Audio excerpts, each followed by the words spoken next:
Coba itu manusia sepanjang zaman ditantang, datangin satu surat yang semisal kefasihannya, kedalamannya, keindahannya seperti Al-Quran. Bisa nggak? Al-Quran yang diyakini umat Islam sebagai kitab suci terakhir memuat sebuah tantangan yang sering diangkat sebagai bukti bahwa ia bukan karangan manusia. Jika kamu ragu, buatlah satu surat yang semisalnya.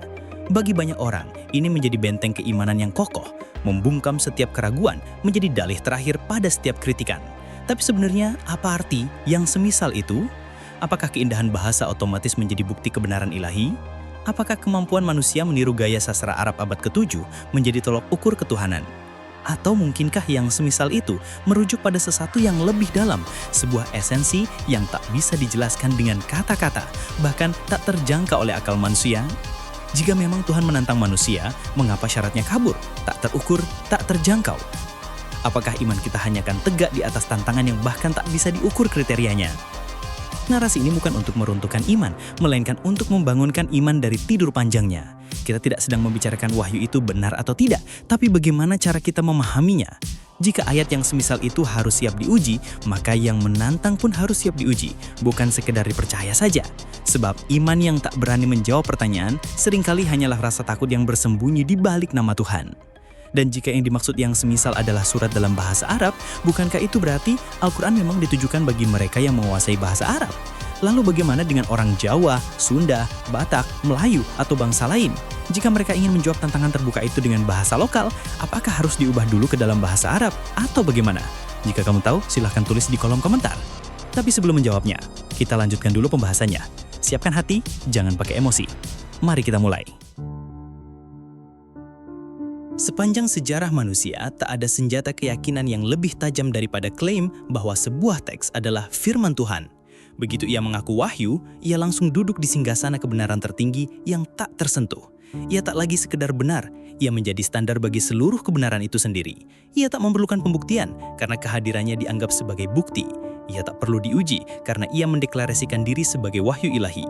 Namun pertanyaan kritisnya adalah, bagaimana jika yang mengklaim ia benar adalah karena ia menyatakan bahwa ia adalah benar? Bayangkan sebuah panggung terbuka. Seorang tokoh melangkah ke depan, mengangkat sebuah buku dan berkata lantang, "Buku ini benar karena buku ini menuliskannya demikian." Penonton pun bertepuk tangan. Tidak ada interupsi, sebab siapapun yang berani mempertanyakan dianggap melawan tokoh tersebut. Tantangan seperti inilah yang kita temui dalam dalil tahadi Al-Quran. Salah satu ayatnya berbunyi, "Jika kamu meragukan apa yang kami turunkan kepada hamba kami, maka buatlah satu surat yang semisalnya, dan panggillah penolong-penolongmu selain Allah jika kamu orang-orang yang benar." Ayat yang disampaikan itu terdengar seperti undangan untuk berkompetisi secara terbuka. Bila tak mampu menandingi, maka akuilah keunggulannya. Namun di balik kesan ilmiah itu, terdapat lingkaran logika yang menutup diri. Al-Quran mengklaim dirinya wahyu, lalu menggunakan klaim itu sendiri sebagai bukti. Ini seperti seseorang yang mengaku sebagai pelukis terhebat di dunia karena ia menulis kalimat itu di buku autobiografinya. Atau seperti seorang juri lomba yang memahkotai dirinya sendiri sebagai pemenang, lalu menyatakan, "Kemenangan ini sah karena aku yang mengumumkannya." Dalam bahasa filsafat, ini disebut circular reasoning, membuktikan sesuatu dengan alasan yang berasal dari pernyataan itu sendiri. Bagi umat Islam yang sudah percaya, lingkaran ini tidak terasa sebagai jebakan, melainkan sebagai penguat keyakinan. Namun bagi mereka yang ragu, argumen seperti ini sulit dianggap meyakinkan. Yang lebih ironis, ayat ini justru ditujukan kepada mereka yang ragu. Alih-alih memberi alasan yang berdiri di luar teks, ia memberikan tantangan yang seluruh parameternya diatur oleh teks itu sendiri. Bagi seorang mukmin, dalil tahadi adalah tiang penopang keyakinan. Bagi seorang luar, ia terdengar seperti kalimat, "Percayalah padaku, karena aku berkata demikian." Dan di titik ini kita perlu jujur, jika sebuah dalil hanya mengulang dirinya sendiri, itu bukanlah argumen, itu adalah deklarasi untuk memenangkan dirinya sendiri. Ketika sebuah teks menantang lawannya untuk datangkanlah satu surat yang semisalnya, nada yang terdengar adalah keyakinan penuh. Ini bukan sekadar pernyataan bahwa dirinya benar, tapi sebuah tantangan terbuka. Siapa saja dipersilahkan membuktikan bahwa teks ini bisa ditandingi. Namun seperti semua tantangan, ada syarat dan ketentuan yang berlaku. Dan disinilah kekacauan mulai muncul. Apa sebenarnya arti yang semisal? Apakah kesamaan itu diukur dari panjang ayat, dari gaya bahasa, dari kedalaman makna, dari kemampuan menyentuh batin manusia, atau bahkan dari keberhasilannya membangun sebuah peradaban? Jika tidak ada kriteria yang jelas, tantangan itu berubah menjadi jebakan retoris. sebuah permainan yang tidak mungkin dimenangkan bukan karena lawan lemah, tapi karena aturan mainnya hanya diketahui sang penantang. Ibarat seseorang berkata, "Kalahkan aku," tanpa pernah menjelaskan bagaimana cara menangnya. Sepanjang sejarah Islam, para mufasir dan ulama mencoba menjawab maksud semisal itu. Ada yang menekankan keindahan bahasa, ada yang menunjuk struktur retorika, kekuatan pesan, atau kedalaman makna. Tetapi semua ini bersifat subjektif, tergantung siapa yang menilai dan dari mana ia menilai. Jika hanya orang Islam yang boleh menjadi juri, tentu tidak akan ada satupun teks tandingan yang lulus. Pada titik itu, tantangannya bukan lagi soal meniru, tapi soal mempercayai. Dan keduanya adalah hal yang berbeda. Anggapan bahwa Al-Quran tak tertandingi karena keindahan bahasanya pun memiliki persoalan. Keindahan bukan fakta objektif, ia adalah pengalaman pribadi. Sama seperti seseorang bisa menitikan air mata mendengar musik klasik sementara orang lain menguap kebosanan. Bagi penutur Arab klasik, mungkin surat Al-Kautsar adalah mahakarya singkat yang padat makna. Tetapi bagi penutur non-Arab atau bahkan bagi orang Arab modern yang akrab dengan bahasa sosial media, susunannya bisa terdengar kuno dan kabur. Lalu apakah adil menilai keilahian sebuah teks hanya dari rasa estetika sekelompok orang dalam periode sejarah tertentu? Musailimah Al-Kadhab adalah contoh terkenal dari mereka yang mencoba membuat tandingan Al-Quran. Ia meniru diksi, rima, dan repetisi khas wahyu. Tentu saja hasilnya ditolak mentah-mentah, tapi pertanyaan kritisnya adalah ditolak karena benar-benar buruk atau karena ia tidak berasal dari narasi yang sah. Jika semisal hanya berarti meniru rima atau gaya, banyak teks Arab klasik lain yang bisa memenuhi syarat, tapi mereka tidak pernah dianggap tandingan, bukan karena kualitas, melainkan karena tidak memiliki otoritas wahyu. Tantangan datangkanlah satu surat yang semisalnya akhirnya menjadi argumen yang menggantung.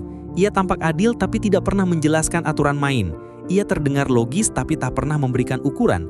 Ia terlihat objektif tapi tak pernah bisa diukur oleh siapapun.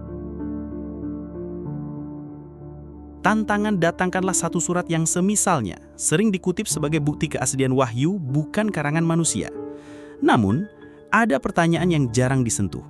Mengapa tolok ukurnya harus berdasarkan standar bahasa Arab abad ke-7? Apakah Tuhan yang maha universal hanya menguji kebenaran wahyu lewat satu selera bahasa? Jika tolok ukur kebenaran wahyu bergantung pada estetika bahasa Arab klasik, maka secara tak langsung hanya segelintir orang, mereka yang menguasai balaghah Arab, yang berhak menilai tantangan ini. Bagi yang tidak fasih atau bahkan tidak mengenal tradisi sastra Arab klasik, ujian ini menjadi permainan yang sudah berat sebelah. Ibarat lomba seni lukis yang katanya untuk seluruh dunia, tapi ternyata juri, kriteria, dan nilai keindahannya hanya berasal dari kacamata Arab. Disinilah muncul ironi, pesan yang diklaim untuk seluruh umat manusia, tetapi bukti keilahiannya dipagari oleh norma estetika satu bangsa. Tantangan Al-Quran tidak mengatakan, tunjukkan sistem sosial yang lebih adil, atau datangkan ajaran moral yang lebih luhur, melainkan buatlah teks yang sepadan dari segi bahasa. Bentuk, bukan isi, yang dijadikan arena pembuktian. Konteks sejarahnya bisa dipahami. Bangsa Arab pra-Islam menjunjung tinggi puisi dan kefasihan bahasa sebagai puncak budaya. Maka wajar bila tantangan ini lahir dalam medan yang relevan bagi mereka. Namun, ketika Islam menyebar ke Persia, India, Afrika, atau Nusantara, relevansi itu mulai pudar. Apakah adil mempertahankan tantangan yang hanya bisa dinilai oleh mereka yang berada dalam tradisi sastra Arab klasik? Jika kita menjadikan bentuk bahasa Arab sebagai satu-satunya bukti ketuhanan, kita tidak lagi berbicara tentang kebenaran universal, tetapi tentang kebanggaan budaya yang diangkat menjadi dalih teologis. Dalam kerangka itu, yang kita pertahankan bukanlah Tuhan yang maha tinggi, melainkan dominasi kultural yang dibungkus sebagai firman. Dan pada titik ini, jangan-jangan yang memberi tantangan bukan Tuhan, melainkan mereka yang memiliki ego kolektif budaya Arab. Apa yang disampaikan dalam video ini bukan tentang benar atau salah, melainkan apakah kita berani berpikir adil di luar pagar penjelasan klasik? Apakah kita siap membuka ruang kemungkinan bahwa pesan ilahi tidak mungkin dikurung hanya oleh satu bahasa, satu tafsir, atau satu bangsa saja? Kita semua meyakini bahwa Al-Quran adalah kitab suci, sumber ajaran dan pedoman hidup bagi umat Islam. Di dalamnya terkandung begitu banyak keindahan, nasihat moral, dan nilai kemanusiaan yang luhur. Namun, di sisi lain, kita juga perlu berhati-hati agar tidak terjebak pada rasa bangga berlebihan, Sampai-sampai kita jarang memikirkan ulang hal-hal yang sejak kecil ditanamkan kepada kita dan seolah tak boleh disentuh oleh pertanyaan. Pada akhirnya, kita bisa melihat apakah banyak hal yang sudah sejak kecil diajarkan kepada kita adalah suatu kebenaran mutlak dari Yang Maha Kuasa, atau sebuah dogma yang ditanamkan oleh orang-orang sebelum kita dan harus diterima begitu saja. Larangan untuk bertanya, apalagi meragukan, membuat kita terbiasa hidup dalam pagar yang sebenarnya rapuh. Tapi justru disitulah keberanian berpikir dibutuhkan. Sebab pertanyaan, bahkan pada hal yang paling tabu, bukanlah tanda kelemahan iman, melainkan tanda bahwa kita masih punya akal sehat, daya kritis, dan keberanian untuk mencari kebenaran yang lebih jujur. Jadi, jangan takut jika pertanyaanmu terasa mengganggu. Jangan gentar jika pikiranmu dianggap sesat hanya karena berbeda. Ingatlah, kebenaran yang sejati tidak akan roboh hanya karena ditanya. Dan iman yang sehat tidak lahir dari larangan berpikir, melainkan dari keberanian untuk melihat, mendengar, dan menimbang. Dan di titik inilah keberanian itu diuji, bukan sekedar menerima dogma, tapi berani membuka ruang bagi pertanyaan, bahkan pada hal-hal yang dianggap tabu sejak kecil. Karena kebenaran sejati tidak pernah takut diuji. Justru manusialah yang seringkali takut untuk menanyakannya.